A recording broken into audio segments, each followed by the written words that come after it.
Hello my dear, welcome back to Namrata academy. मैं हूं आपके साथ नम्रता पांडे। आप लोग कह रहे थे कि मैम आप एक बार क्लियर कर दीजिए फॉर्म भरने के समय क्या क्या लगेगा। तो डियर, मुझे जहां तक लगता है कि आप लोगों ने सारी चीज़ों को अभी तक में समझ लिया होगा कि फॉर्म फिलअप करते समय आप लोगों को किन किन चीज़ों की आवश्यकता है। लेकिन हर दिन इसमें कुछ ना कुछ नया अपडेट आ ही रहा है। सबसे पहले हम लोग बात करेंगे महिलाओं को लेकर के। आराम से समझिएगा, हर वीडियो से ये वीडियो आपका अलग होगा। हर चैनल पर जो भी बताया जा रहा है मेरा समझिए।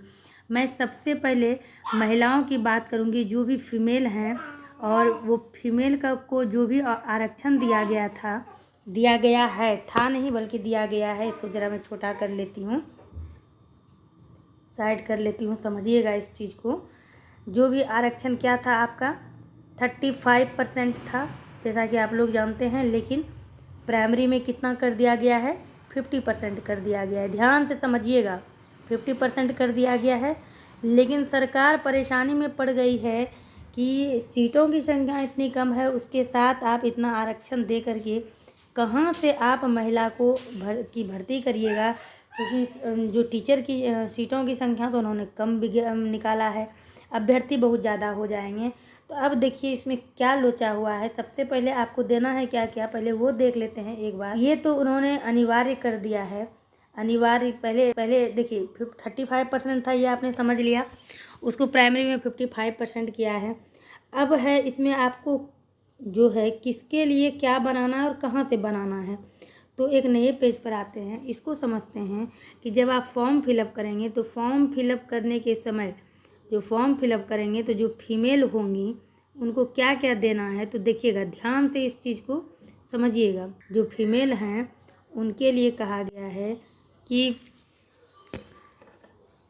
एक तो सबसे पहले हम बात करेंगे, चाहे वो मेल हो या फीमेल हो, ठीक है, मेल हो या फीमेल हो, सबको क्या क्या देना है। तो आपको पहला जो इसमें देना है, पहला है आपका 10th का सर्टिफिकेट, मूल प्रमाण पत्र और अंक प्रमाण पत्र, दोनों, मूल एंड अंक दोनों देना है आपको। तो यहाँ पर मैं लिख दूंगी मूल प्रमाण पत्र और मूल प्लस अंक दोनों देना है आपको। उसके बाद आपको क्या करना है, इंटर में भी सेम सबके लिए, ये जितने भी अभ्यर्थी फॉर्म भरेंगे ये सबके लिए है। यानी 12 में भी जो आपका मूल प्रमाण पत्र है और प्लस अंक प्रमाण पत्र है, दोनों आपको देना है। उसके बाद मैं वीडियो को शॉर्ट में बताऊंगी। फिर भी अगर आप लोग नहीं समझें तो मुझे ज़रूर कमेंट करिएगा, मैं आपके लिए बोर्ड पर लेकर आऊँगी इस वीडियो को। उसके बाद जो ग्रेजुएशन में आपका जो भी है, यही सेम मूल प्रमाण पत्र और अंक प्रमाण पत्र। लेकिन ग्रेजुएशन में कहा गया है कि आप जो है प्रोविज़नल का, जो मान लीजिए जिनका अभी फाइनल एग्ज़ाम नहीं हुआ है, तो वो प्रोविज़नल का मतलब फाइनल एग्ज़ाम हो गया या जिन्होंने नहीं निकाला है किन्हीं कारणवश, तो उनका अभी ग्रेजुएशन में प्रोविज़नल भी काम कर जाएगा अभी फ़िलहाल। उसके बाद बीएड में भी वही है आपका, जो भी आपका मूल है और प्लस आपका इसमें भी प्रोविज़नल कहा जा रहा है, लेकिन आपके पास अगर मूल है तो आप वही दे दीजिए। उसके बाद आपका जो सीटेट पेपर 1 कहा गया है, सीटेट पेपर 1 एंड जो आपका एस्टेट है, ये दोनों जो आपका जिस तरह से सर्टिफिकेट आया है ये चाहिए। इतना चीज़ देने के बाद आयु सीमा में तो आप लोगों को पता ही है कि आयु सीमा में क्या है, कैसे है। इस पर भी अगर आप लोग श्योर नहीं है तो मुझे बताइएगा। मैं इस वीडियो में मैं यही बात करना चाहती हूँ कि जो भी यूआर है, जनरल है, मेल है, फीमेल है, जो भी है, उन सब के लिए जो एक इसमें उन्होंने बनाया है कि पहला तो उन्होंने कहा है आवासीय, पहला है उनका आवासीय प्रमाण पत्र। दूसरा है उनका, देखिए ओबीसी के लिए एक स्पेशल चीज़ उन्होंने जोड़ दिया है। ये आपको पता है कि उन्होंने ओबीसी के लिए क्या जोड़ा है। लेकिन जो विवाहित हैं महिलाएं, तो उनके लिए ओबीसी को 4 डॉक्यूमेंट जैसे बनाने को कहा है कि इसमें जो अनुसूचित जाति और अनुसूचित जनजाति हैं उनको कहा गया है कि आपको जाति प्रमाण पत्र, स्थायी निवास संबंधी प्रमाण पत्र जरूरी है देना। जो पिछड़ा वर्ग और अत्यंत पिछड़ा वर्ग है उसके अंतर्गत भी आपको पता है कि 2 आते हैं, एक BC 2 आते हैं, एक EBC आते हैं। तो उनके लिए भी जो एक क्रीमी लेयर रहित प्रमाण पत्र जमा करना अनिवार्य होगा। तो इसीलिए मैंने अभी कहा था कि उनके लिए एक अलग एक्स्ट्रा उनको दिया गया है। बाकी जो भी आप बात करेंगे आरक्षण का, जो महिलाएं आरक्षण का दावा करेंगी उन महिलाओं को जाति प्रमाण पत्र, और वो महिलाएं विवाहित हो या अविवाहित जो रहेगी, समझने वाली बात है, जो अविवाहित है उनके पास तो मायके के एड्रेस से ही सब कुछ रहेगा, लेकिन जो विवाहित है उनके लिए भी कहा गया है कि महिलाओं का जाति, पहला तो मैंने लिख दिया है स्थायी, ये जो है आवासीय प्रमाण पत्र, इसको आप निवासीय प्रमाण पत्र या जो भी कह सकते हैं। दूसरा जो है आपका जाति प्रमाण पत्र, ये जाति प्रमाण पत्र आपको देना है। और तीसरा जो है आपका, तीसरे नंबर पर आपको देना है इसमें क्या, तो अगर आप किसी भी आरक्षण का दावा करती हैं तो आप समझ सकते हैं, जैसे आपका EWS है या जो भी है कुछ भी, तो उसको देना है। और यहाँ आवासीय हो गया, जाति प्रमाण पत्र हो गया, और अगर आप EWS से हैं तो आपको आय प्रमाण पत्र बनाना होगा। आय वाला पहले बनेगा तभी तो आप EWS बनवा सकती हैं। इतना तो आप लोगों को पता है, पहले आप आय बनाइएगा। EWS क्या हुआ तो आप लोगों को पता है कि इकोनॉमिकली वीकर सेक्शन ये होता है EWS। तो ये होता है कि आपका जो पारिवारिक सालाना आय 8 लाख से कम है, 8 लाख से, तभी आप EWS का दावा कर सकती हैं। तो पहले आप आय दर्शाइएगा, तभी तो इसके आधार पर आपका क्या बनेगा, तो इसके आधार पर आपका EWS बनेगा, इसके आधार पर EWS बनेगा। तो अब देखिए, अब यहाँ पर बस एक चीज़ और समझना है, एक लाइन में इसको हम लोग समझ लेंगे। और ये क्या चीज़ है, तो ये है कि देखिए उन्होंने शर्त क्या रखा है। हालांकि इसमें और स्पष्ट कहा है कि आरक्षण का दावा करने वाली विवाहित महिलाओं का भी जाति, आवासीय, स्थायी निवास जो भी है वो प्रमाण पत्र उनके पिता के नाम पर निर्गत होना चाहिए, ना कि पति के नाम पर। स्पष्ट है। अब देखिए इसके पीछे क्या कारण है और किन महिलाओं को लाभ है और कौन सी महिलाएं इस तरह के जो कंडिका दिए गए हैं उससे वंचित हो जाएंगे। इसको आराम से समझिएगा। आप लोग लगातार पूछ रहे थे कि मैम प्राथमिक विद्यालय शिक्षा एग्जाम 2023 के लिए कोई अच्छा बुक बताएं जो BPSC पर आधारित हो और कम समय में बेहतर तैयारी हो सके। तो आज हम बात करने वाले हैं बिहार प्राथमिक विद्यालय शिक्षा एग्जाम 2023 की बेस्ट बुक के बारे में, जो कि चक्षु प्रकाशन की है। इस बुक की खासियत ये है कि इस बुक को लेने के बाद आपको किसी भी टॉपिक के लिए और भी कोई बुक पढ़ने की आवश्यकता नहीं है। इसमें सभी टॉपिक सरलता के साथ कवर किए गए हैं। जिस तरह की आप विषय सूची देख पा रहे हैं, इसमें जो क्वालिफाइंग नेचर का एग्ज़ाम है आपके 100 नंबर का, उसमें भी आपका 25 नंबर इंग्लिश और 75 हिंदी का है।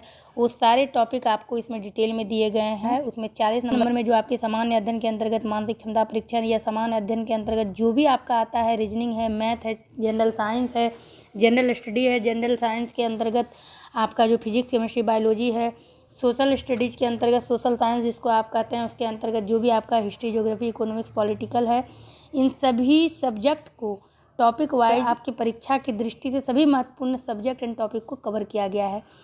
तो कम समय में अपने बेहतर तैयारी के लिए और अपनी तैयारी को सुगम और मजबूत बनाने के लिए आप चक्षु पब्लिकेशन की प्राथमिक विद्यालय के शिक्षक की तैयारी के लिए इस बुक को आप खरीद सकते हैं। इस बुक को खरीदने के लिए आप मेरे इस वीडियो के दिए गए डिस्क्रिप्शन बॉक्स में जो लिंक है कार्ड, उसके थ्रू आप इस बुक को खरीद सकते हैं। आप लोग को बुक लेना होगा तो डिस्क्रिप्शन में मैंने लिंक दे दिया है, एक बार आप देख लीजिएगा। तो अब देखिए, ये जो आपका जो भी ये प्रमाण पत्र बनेगा, ठीक है, मैं सीधा यहाँ पे इसको प्रमाण पत्र ही लिखती हूँ, अब तीनों नहीं लिखूँगी, बस आप लोगों को समझना है। जो भी प्रमाण पत्र बनेगा इसमें एक कैटेगरी के महिला को लाभ है, दूसरे कैटेगरी के महिला को हानि है। अब देखिए, आप पिता के नाम पर, अपने पिता के नाम पे सारा चीज़ बना रहे हैं, सारा देखिएगा। जो महिलाएं बिहार में जिनका जन्म हुआ है, और बिहार में ही उनकी शादी हुई है, तो वही महिलाएं लाभान्वित हो पाएंगी किसी भी प्रकार के आरक्षण से। अब ये देखिए कि जो महिलाएं बिहार की थी और किसी अदर स्टेट में, जिला नहीं, डिस्ट्रिक्ट नहीं, स्टेट की बात है, किसी दूसरे स्टेट में आपकी शादी हो गई है, तो वो भी लाभान्वित होगा इस तरह के प्रमाण पत्र से। ठीक है, तो ये है छांटने का तरीका। चूँकि महिलाओं को 50% आरक्षण दे दिया है, सीटें उतनी है नहीं, महिलाओं की संख्या ज़रूरत से ज़्यादा हो जाएगी, तो ये है महिलाओं को छांटने का तरीका। इसको एकदम बिल्कुल आराम से समझिएगा। तो ये देखिए, जो महिलाएं जन्म से बिहार की थी और बिहार में ही शादी हो गई, उसके लिए भी ये एकदम परफेक्ट है। जो महिलाएं बिहार में जन्म हुआ था, किसी अदर स्टेट में शादी हुई थी, वो भी इससे लाभान्वित हो जाएगी। क्योंकि मान लीजिए बिहार की थी, यहाँ पर समझने वाली बात है, यहाँ समझिएगा, बिहार की है और मान लीजिए यूपी में शादी हो गया, लेकिन शादी यूपी में हुआ, वो अपने पिता के नाम से सारा चीज़ बना रही है, तो वो तो बिहार की हो गई। यानी कुल मिलाकर ये दोनों तरह के महिलाओं को लाभ है। यानी कुल मिलाकर उस महिला को लाभ है जिनका जन्म बिहार में हुआ है। जिनकी शादी बिहार में हुई है, जिन महिला की, उनको लाभ नहीं है। आराम से समझिएगा, जिन महिला की शादी बिहार में हुई है लेकिन वो बिहार से बाहर उनका जन्म हुआ है, तो उन महिलाओं को इस कैटेगरी में लाभ नहीं है। और अभी मैं एक चीज़ और बता दूं आपको कि अभी आप लोग हड़बड़ी में सब कुछ बना रहे हैं, डॉक्यूमेंट फिट कर रहे हैं, लेकिन मैं भी आपको बोल रही हूँ कि अभी जो अधिकारी हैं वो खुद कन्फ्यूजन में हैं कि ये क्या है। आप देख रहे हैं ना, रह रह कर कंडिका पर जो है क्लियरिफिकेशन हो रहा है, ट्वीट हो रही है, कंडिका पर क्लियरिफिकेशन हो रहा है। आप देख रहे हैं कुछ भी अभी किसी तरह से कोई क्लियरिफिकेशन नहीं है। अब देखिए समय भी उन्होंने क्या निकाल दिया है, 15 जून से 12 जुलाई। बात को समझिएगा, 15 जून से 12 जुलाई। और ये भी कह सकता, ये भी है कि ये न्यूज़ में दे रहा है कि 15 जून से फॉर्म लिया जा सकता है, आवेदन की प्रक्रिया शुरू की जा सकती है। इसमें भी उधेड़-बुन ट्वीट कर रहे हैं, तो उसमें भी उधेड़-बुन। वो खुद कन्फ्यूजन में है कि एनसीईआरटी से पूछें कि एससीईआरटी से पूछें। तो आपने फिर ये विज्ञापन का समय क्यों दे दिया? आप विज्ञापन का समय नहीं देते। अब तो अभ्यर्थी पागलों की तरह दौड़ रहा है, ब्लॉग दौड़ रहा है भाई।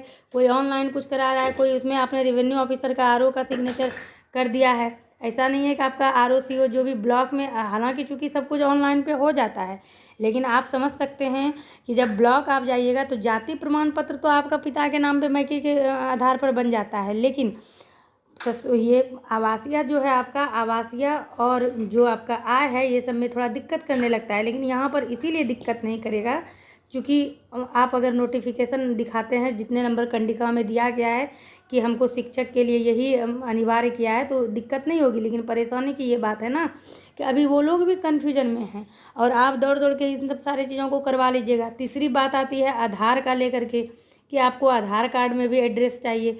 आप बताइए, आधार कार्ड का अगर आप सब एड्रेस वगैरह चेंज करा लेते हैं, समय भी इन्होंने उतना ज़्यादा नहीं दे रखा है, तो फिर कितनी मुश्किल हो जाएगी। मैंने तो ऑफलाइन कई अभ्यर्थियों को ये बताया कि आप अपने पिताजी का आधार कार्ड ले लीजिए, अपना आधार कार्ड ले लीजिए, ये घर में भी आपसे पीडीएफ बन जाएगा या किसी साइबर कैफे में बना के। अगर मान लीजिए आपके आवासीय में पिताजी का सारा चीज़ है, आपके जाति में पिताजी का सारा चीज़ है, आय में पिता का सारा चीज़ है, तो फिर वो आधार भी आप अपने पिता का सबमिट कर रहे हैं। फिर यहाँ पर जो आपके आधार का वो एड्रेस देखेंगे तो वो समझ जाएंगे कि ये विवाहित है और इसके पिता का सारा जो एड्रेस है मैच कर रहा है किससे, आवासीय से, आय से, सबसे मैच कर रहा है। लेकिन समझने वाली बात यह है कि एक कॉलम आपको ये भी मिलेगा हस्बैंड नेम, तो जो विवाहित रहेगा वो हस्बैंड नेम देगा।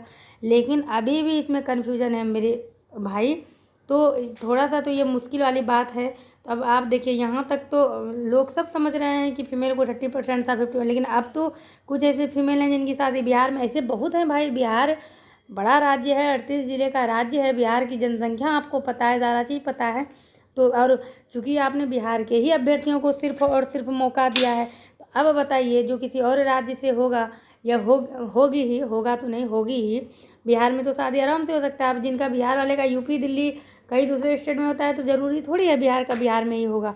अब कोई अदर स्टेट से आता है तो उनके साथ प्रॉब्लम है, वो आरक्षण का लाभ नहीं हो ले पाएंगी। चलिए, ये सब अगर आप लोगों के पास है तो इन सबको एकदम रखिए, तैयार रखिए।